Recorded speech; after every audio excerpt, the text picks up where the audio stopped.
DDO કોઈ મિટિંગમાં આવતો પણ નથી, ખાલી આપતા સાપતામાં રહે છે અને અમને કોઈ જાતનો સંકલન પણ નથી ધારાસભ્યનો. ધારાસભ્ય એટલે કે બાજુ મુલામ છે. ધારાસભ્ય અમે પણ 3.5 લાખ પ્રજાના પ્રતિનિધિ છે. દર મહિને કશું નહીં સાહેબ, કશું સમન્વય બેઠક નથી થતી.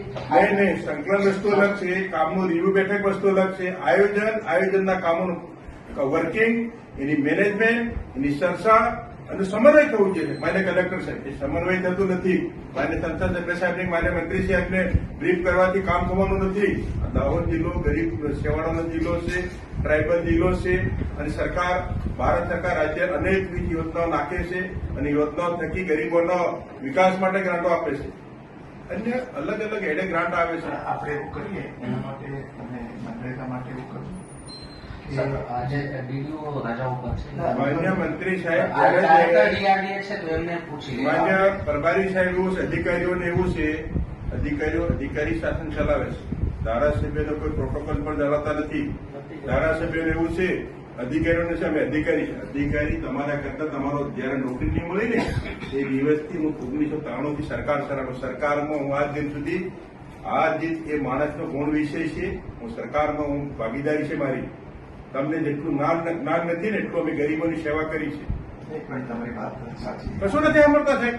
હું એમ કહું છું એના માટે સોલ્યુશન તમે ડીઆરડીએ સાથે રાખી જિલ્લા પંચાયતના સંબંધિત અધિકારીઓ અને સાહેબ 3 વર્ષથી હું ધારાસભ્ય દિશાની બેઠક, માન્ય સંસદ સભ્યનો ચેરમેન છે, માન્ય ડીડીઓશ્રીનો સભ્ય સચિવ છે.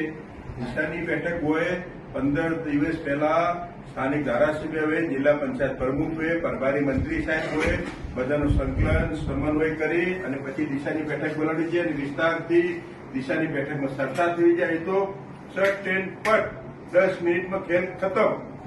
દાહોદ હતો ત્યાંથી તો પાછળ નિષેકલા ક્રમાંકે જઈ રહ્યો અને ખાલી પેપર વર્ક દાહોદ આટલો સાહેબ નહીં ચાલે. એવું છે દિશાની મિટિંગ તો આપણે થવાની છે અને એ વખતે આપણે જે ચર્ચા કરવી હોય બધાને છૂટ જ હોય છે. એ વખતે ચર્ચા કરી હોય અને મનરેગા માટે છે તમે અલગથી મિટિંગ બોલાવો.